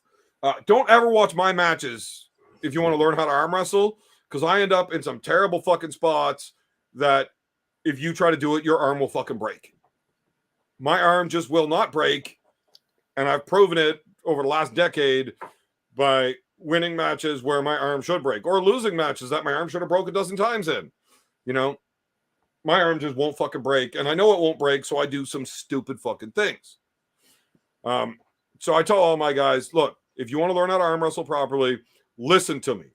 Do not watch me, right? I will teach you properly, but don't ever watch my shit and expect that's how you should be doing it, because I do it wrong all the time because I prefer to win, and I don't care if my arm breaks. I also know it won't. Now you touched on arm breaking. Now, have you? That's something I never even thought of. I just thought, arm would go straight down. You ever broke somebody's arm and they hurt them, or what's up with that? So I've been involved in a few pretty good injuries, both on my side and theirs. I did break one guy's arm, but it wasn't like one of those bad ones where it fucking explodes. It cracked, crunk, and I just stopped and was like, dude, are you okay? He's like, yeah, just pin me gently. I'm like, go, okay. And I just, try to bring it straight open on his bicep because I know it's fucking broken. I win, he loses, he pulls out of the event, and he's like, thanks for fucking being nice with me. Now, I'm a dickhead, but fuck, I don't want to actually hurt people. Not unless I don't like them. There's a few that I would, in that same scenario, I would have made sure to fucking blow that shit apart. But it just so happened that guy was a nice guy. Arm breaks happen, but they're really gross, man. I can't even imagine. Oh. Very, very up close. I've been refereeing for a few. And when you're 8 inches, a foot away, that shit is loud. It's like somebody snaps a 4-inch carrot. Gross. Yeah. I'm not going to take my arms from disgusting. It's always up here. It always breaks right there. Oh, geez. That's even worse. Yeah. It's spiral pressure. So if you've ever done any jiu-jitsu or something, you're putting yourself in an Americana basically when your shoulder turns. So all of this pressure up into your hand is rotating down through your elbow, and you've got all this torsional pressure through your humerus. And it just snaps. And it's always 1.5 inches, 2 inches above the elbow. Geez. Because I used to hate in football practice because I'd come home, my fucking arms would be all bruised and shit. I can't even imagine. All right. It says, ask Evan, what is Devin's weakness? Beer. Okay. So 2 beers and Devin's going down? Oh, yeah, absolutely. To everybody. I guarantee you I beat Devin in a super match if he has to go beer for beer with me all day first. I've had a spiral fracture. So a spiral fracture is not just like a normal break. Most breaks happen during an impact or something where it just puts too much pressure on an outside angle and the bone just snaps. A spiral fracture is when the bone has torsional pressure and it's twisting until it can no longer contain. So if you have a toothpick or like a popsicle stick, you snap that in half. Okay, there's some splinters, whatever. You can kind of put it back together. And if you had some glue, it'd look okay. But if you twist that popsicle stick until it breaks, that shit's all fucked up, right? There's no way to put that back together. So you need surgery, the steel rod, the pins, the screws. It's pretty fucking gnarly. So people that get the spiral fractures from arm wrestling, it's not good. But it's probably the best major injury you can get for arm wrestling. It's the like quickest turnaround time till you can arm wrestle again. And now you got a titanium rod through that fucking arm. It ain't breaking again. Now you can arm wrestle the way I do. Now, do people like side bet and stuff like that? I mean, absolutely. Okay. Absolutely. So Devin is a name that you'll hear a lot. If you know him or not, I don't know. Not really. I'm sorry. Okay. So if I'm the only arm wrestler you know of, you really fucking suck at your job. Normally, if you're going to be interviewing somebody from a genre, you would look up that genre at least a little bit. And if you had, you would definitely know who Devin is because he's the fucking man, right? Now, he's not the number 1 guy in the world anymore because there's this fucking Georgian giant Levon Saganishvili from Georgia who's clearly the top dog by a lot. But Devin's still the man, right? He has the most followers. Everybody watches him. Half of them are fanboys. The other half are such big haters that they never miss an episode. Everything he does, they all watch, right? So people are going to ask Devin questions a lot anytime it's arm wrestling related. But the guy's an asshole, and he's not that good, and he can't drink worth of shit. Well, do you guys, is there music playing during the whole thing, or what's the policy on music? So at a lot of events, they like putting the events out on YouTube. If you're having music playing, you got copyright issues, so you can't. Okay. Yeah, like it's actually expensive to buy. With my nickname being Bad Company, and based off of the 5-Finger Death Punch version, we have reached out to them and asked them what it would cost us to be able to use that song on our videos, right? It's a lot. It's quite a bit. I don't even the whole way YouTube does copyright with music is so convoluted. We could be here for days. And people are like, oh, get a hold of a lawyer. Why? They work for the fucking trademark industry. They're going to tell you to pay the $6,000 for the fucking 15 seconds of the song. It's just not worth it. So right, that's why. Except it's not $6,000 to fucking have that to be able to be used, right? It's not. So if you have music that you don't have the rights to playing on your video, and your video gets copyright struck, which it will immediately, right? Oh, yeah.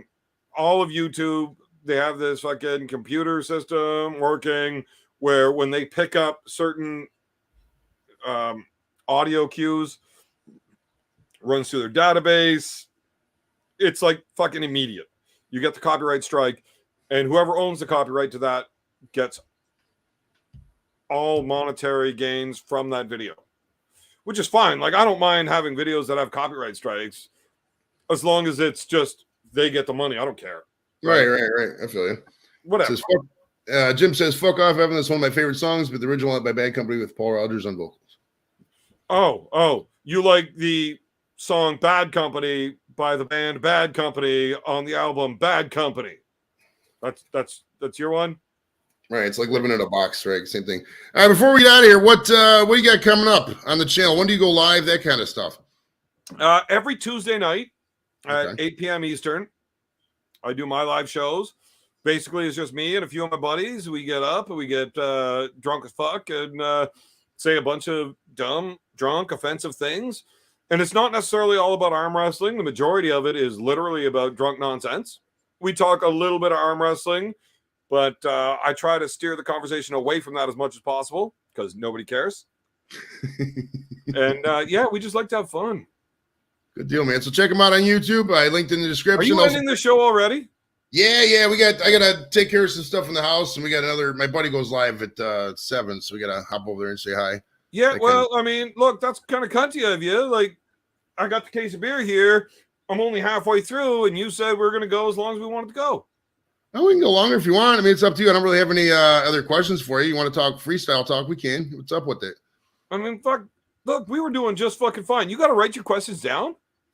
I write down an outline. It's like this. I write down an outline that way I can flow. You know, because like some people have extensive resumes. I had on Larry Hankin. He was on Friends. He was on Seinfeld, Breaking Bad, and so like somebody like that. You know. I also try to like half the time I'll watch. Who was he on Seinfeld or Breaking Bad? He was on Seinfeld. He was a fake Kramer. And I'm not 100% sure on Breaking Bad because I haven't watched all of it yet. I've only seen like the first couple episodes, and I know I'm a bad person for that because it's a really good show. No, I don't blame you for not watching Breaking Bad. Anybody with like compulsive issues should not watch that show. Like, I can't watch Willy Wonka and the Chocolate Factory without going to the store and getting some chocolate bars, right? I can't do it. So watching Breaking Bad, it's tough for me. I've blown up 2 houses already trying to cook meth properly. So it's Beerman. Well, I'm the same way with I know a lot of people, and we joke about this, but like I watch a lot more YouTube than I like. I'm like, we watch streams all the time. Like, I mean, if I see somebody's live, I'll turn them on. You know, if you know when I get off work, if I'm I'm not doing something with the kids or whatnot, I'm on YouTube just watching streams. I don't watch. I mean, besides like sporting games, it's like I don't watch much regular TV anymore. I don't watch TV like at all. I mean, when a new show comes out that the wife and I are both mutually interested in, I will watch those shows. Like I watched Game of Thrones because it was fucking badass. Yellowstone, we got into that, you know, in the 1883, 1923. Tulsa King was pretty cool. But outside of that, I don't really watch TV just if it's a show that the wife and I can get into together. If it's not something like that, she's watching shows about rich bitches being rich bitches, and I can't fucking stand that shit. Kardashians or Housewives in New Jersey, and fuck. Like, I don't know why they call that show The Housewives in New Jersey. They should be calling that the botched facial jobs of fucking New Jersey. Like, it's like, how bad are your plastic surgeons? Dude, I don't get. You are rich fucking people. How the fuck is your face get that mangled and you're okay with it? Well, dude, they pull their lip down. And it looks like that. I'm like, this is why I don't connect with a lot of these young people because they just you look at their faces and they got these big ass hairy carry glasses and these giant lips. And it's like, You look like a freaking Goodyear blimp. You know, I don't know what to do with this. What's up with this? These young people. Yeah, I can't deal with it. Look, I'll tell you what. If you really want to get out of here, let's get one of your regular fans to super chat in $10 for us to me chug versus you eat a cookie, and then I'll let you go. Until then, fuck you. You're staying. All right, so we're staying until we get a $10 one. We'll go over JV's after that. But $10. Yeah, it's got to be from one of your guys, though, not one of my guys. Oh, for sure. So anybody out there, I'll still do it if it's one of my guys, but we can't leave until it's one of your guys. I'll roll with that. So let's keep the party going here. What was your coolest car ever, do you think? Oh, fuck. So again, here we're going into I'm about to say things I probably shouldn't say on YouTube.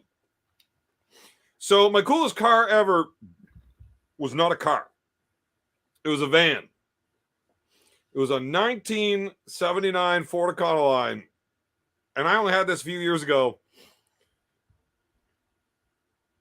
And it was incredible. That was my non-consensual sex van. Yeah, rape van. That's what it was. That's what we called it, because this thing was spray painted matte black. It had the teardrop windows and the fucking curtains and the shag carpet. And the front emblem, we got rid of the Ford emblem and put a Playboy bunny on there. That shit was fucking awesome. I love that fucking thing. That was definitely the coolest vehicle I ever got. I literally bought it so that I could have sex with my girlfriend without my wife knowing. Dude, I had them damn girlfriends, right? I always wanted to be. It's okay. It's okay. We got that sorted out. So my wife became my ex-wife. My girlfriend became my wife. And now my wife and ex-wife are now friends. They got over it. But I didn't need the van anymore. So I don't have it. But yeah, that is definitely the coolest vehicle I've ever had. Dude, I had my first car actually was a 1991 Ford Aerostar. And it's a step down from the Econoline. It's a minivan. But man, I had an Aerostar. Nice. What color was it? Okay, the Aerostar was great. Great. Okay, mine was hunter green. It was a nice car, but man, that thing got fucking trashed. Like the side door in the Aerostar had the worst mechanism ever, and that thing got fucked up. So like there's no electric on the Aerostar. No. This was 91. This wasn't electric, but like the door got to the point. How old are you? I'm 46. Oh shit, you old as fuck. I thought you were younger than me just because I look so old.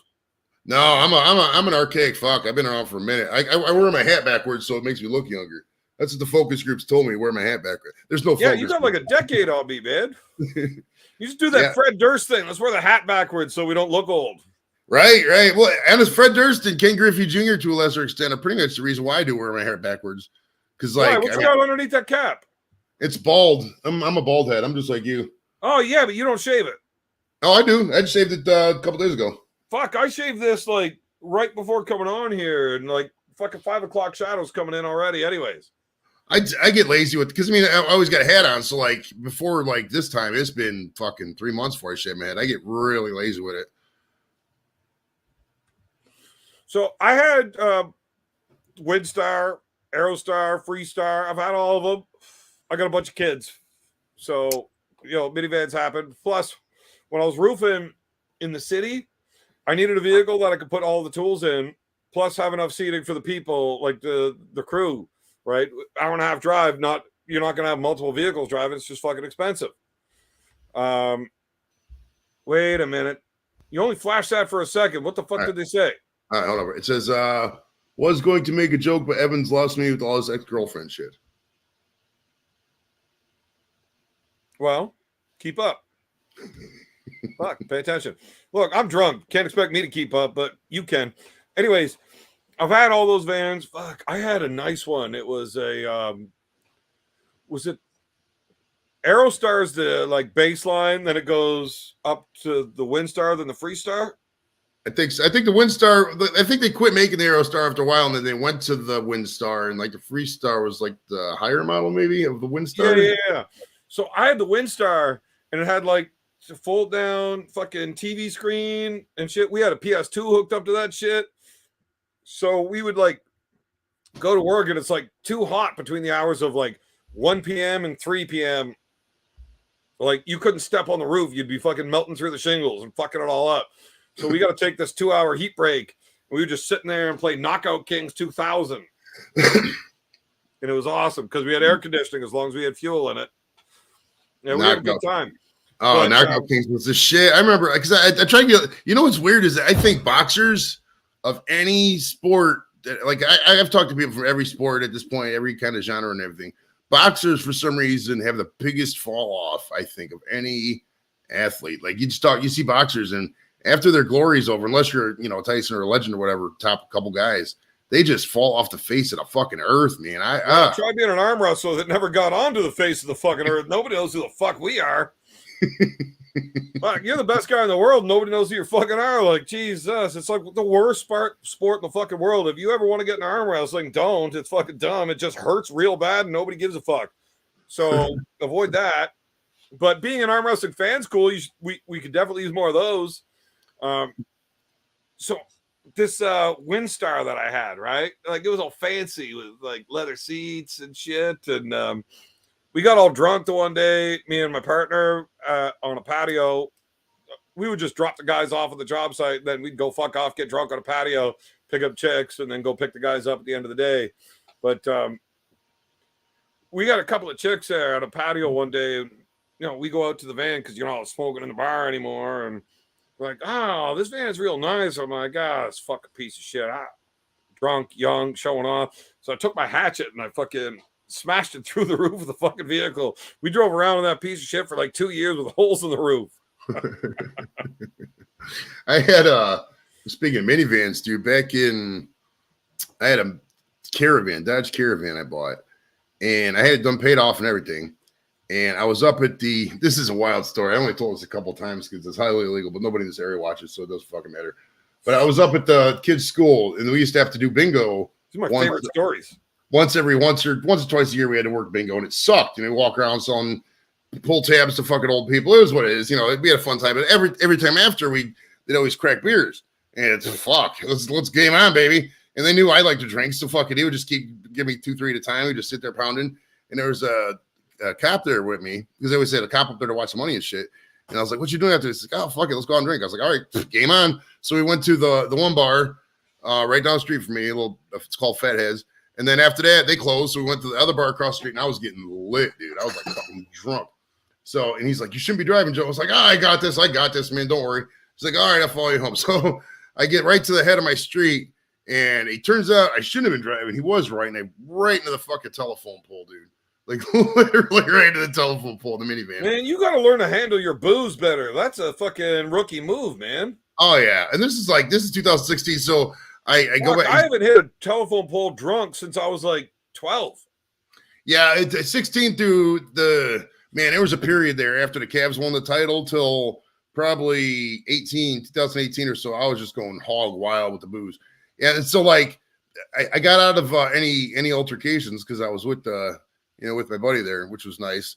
Man, crooked cops, they're cool sometimes, right? Right, but I mean, I got to pay $500, and I got my car out, and then the insurance got me a new car, which was nice. You had insurance cover a fucking drunk accident? Yeah. You should tell this story more, man. That's badass. That's what happens when you know people, man. The more people you know, nobody watches your fucking show because they would definitely be suing you for that. Oh yeah. What's up, Mikey? How you doing, buddy? What's up with life, brother? Says who's doing this $10 super chat? I need to go to bed already. Yeah, well, it's got to be one of your guys. Because look, if I opened it up to one of my guys, it would have happened already. Right. Oh man. So what do you like with the marijuana? Do you have any particular strains? You just like you just kind of like me, you just like getting high? What's the deal there? Okay, so any marijuana questions, I pass off to my boy Big B because that dude knows his shit. And I just smoke what he tells me. Okay. I know this stuff's fucking delicious. It's an indica heavy fucking hybrid. Okay. But I'm all over the map. I like my sativas during the day because indicas really fuck me up. So you've noticed I haven't smoked on the show Because if I smoke while drinking, all of a sudden I go cross-eyed and my one eye gets lazy and doesn't look the right direction. So I don't smoke while trying to talk because I get really bad at it. But yeah, as long as it tastes good and I get fucked up, I'm in. Hell yeah. Oh, there we go. Stacy bringing the fucking heat. All right. Look, I don't know if Stacy's your guy or my guy. He kind of counts as both. I mean, I've known Stacy before I knew you, so I guess he kind of counts as both, right? He's the liaison. Like, we could do it, but I don't know if that's going to count as a show ender. Well, we can keep going then. Let's do it regardless, and then we'll. I do got to take a pee break, so let's do the contest. All right, the count How of you got to three. take a pee break again while not fucking drinking? Dude, I drink so much. I drink this iced tea. This because I smoke and I gotta have something to drink when I smoke. So I drink a lot of water and coffee too. But I drink this Dairyman's iced tea. It's from a local company, and there's no calories in that bad boy. Well, Marcus is my guy, but he doesn't do $10 super chats. Marcus is just bringing the fucking. All right, for that, I'll tell you what. I'll do 2 cookies in the time it takes you to do 1 beer, and we'll see who wins. You'll win, but I'll still do 2 cookies for that because that's worth it. That's fucking awesome. Okay, just let me get these open because I'm going to do 2 beers. Oh, he's going to do 2 beers. Look at this. That's This is YouTube history, people. Weed versus beer right now. Only on the score table of degenerates right now. Right. We got a countdown or what? All right, yeah, let's do it. 3, 2, 1, go.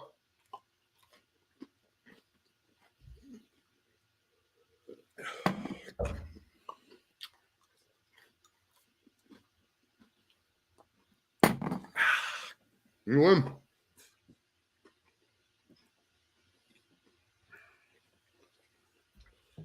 So not only is he a world-renowned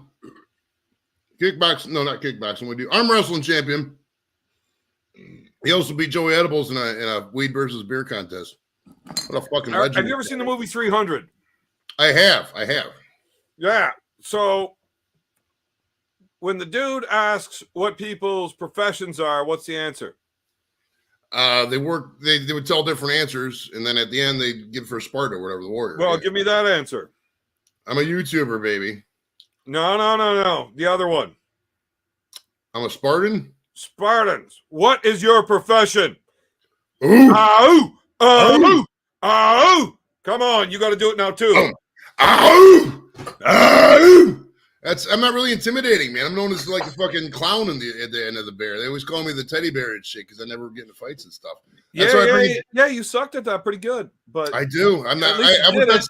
That's why I went to the Air Force, dude. I wasn't trying to be like in the Marines or the Army and like crawling dirt and shit. Like that's not my style. I like the office. I got an office job. I'm not gonna lie. I'm very. You remember in Seinfeld when George had the manual hands or didn't know manual labor? That's me. Yeah, my hands are smooth as butter, dude. Because I don't really do anything. I can type fast. That's not really a skill.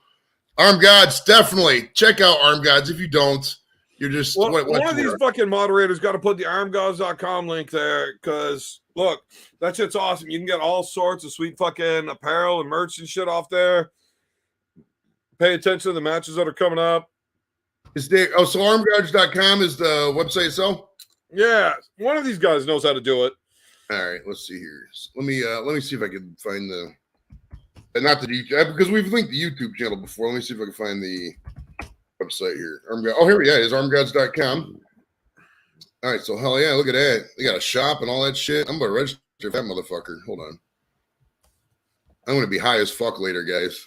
Like this is gonna kick in here too. Yeah, so Marcus just dropped it. Yeah, so visit armgods. Armgods. Sounds like I'm from Massachusetts. Armgods.com for all your needs of anything to do with, arm wrestling t-shirts, getting to know arm wrestlers. You can sign up for the events. You could stalk them. You could buy them beer. You can bet on their matches. There's probably other things you could do that I even think about that Beerman knows. What else can they do on that website? It's a pretty slick website, huh? Man, how the fuck am I supposed to know? I'm drunk as shit. But you can fucking follow along. We do online personal training stuff. So any of the Arm Gods competitors, like us pro athletes, we have our own fucking sections that, you can hit us up there. We put videos on there that you could pay for as personal training. And fuck, you can hire me for an hour to teach you how to drink beer. Nice. So it's the first lesson opening the beer. Some people don't know how to open a beer. Well, some of the beers, you got to be fucking slick. You got to know what you're doing, right? Like there's skill involved to everything. I'll tell you, there's not too many fucking dudes that'll outdrink me, especially in these chug races. Do you see how fast I drank those two? That's insane. Right? I used to be able to drink quite a bit, man. But it's like I said, like you hear my wreck in the van story. It's like I just always took it too far, man. Once I get to that level, it's like, and I know it sounds weird because some of the whatever stuff, but it's like you cross that line where you could be an asshole but still be a nice guy at the same time. But I would always get like obnoxious and to the point where people just didn't want to be around me. You know what I mean? And I wake up there. Hell yeah. Stacy says, thanks for helping this channel out. Marcus appreciates his joke. I'm trying to be, man. I'm trying to be I'm gonna fucking check out I'm gonna be a regular in your Tuesday night streams because I don't think there's nobody I know that fuck goes live on Tuesday. So I'm gonna be in there fucking I get the pre-recorded show joke now, which I didn't last time. If I'd have been in a good interview, I would have done some fucking research and watched more shows and got the fucking joke. Yeah, you fucking suck dick and fucking pussy when it comes to your job, man. I'll tell you that right now. You dropped the ball, motherfucker. But Marcus is right. If you're looking for the big seller on the Arm Gods website, it's the direct link to my OnlyFans, which is basically just me drinking beer, watching porn. Nice. Yeah. Well, we would like to thank Mr. Beerman for coming out to the stream. This has been one of the most funnest shows ever. Because I'm already fucking high as shit, and I'm probably gonna be fucking even higher than fuck when these two edibles kick in. So, and that the first ever fucking beer versus weed contest, bro. That was pretty sweet. I dig that. I'll have to cut that. Maybe we'll get short out of that or something. That was cool. Fuck yeah. Yeah, buddy. All right. Well, I mean, if we're fucking ending this show now, if that's how we did that, don't fucking end the StreamYard once you end the YouTube. All right, I won't. For a minute. Oh, for sure, brother. Like private conversation that your fans don't get to see because fuck those guys. All right. Well, thanks for coming out, guys. Appreciate it. Before we end, Arm Gods, find that link. Check that shit out. Awesome stuff. And bigger and better coming.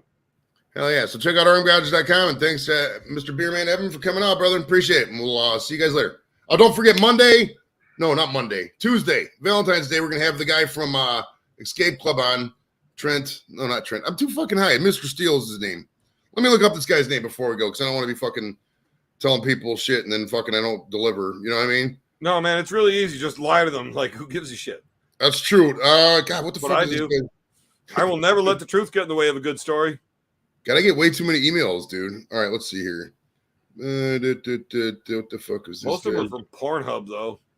That's true. In the Marco's loyalty reward program, so I get pizza shop emails.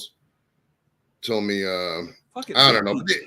Yeah, it's the guy. It's the guy from Escape Club. He's gonna be out on Tuesday, and then next Friday live. Jasmine Sinclair, former porn star and actress and WWE and wrestler.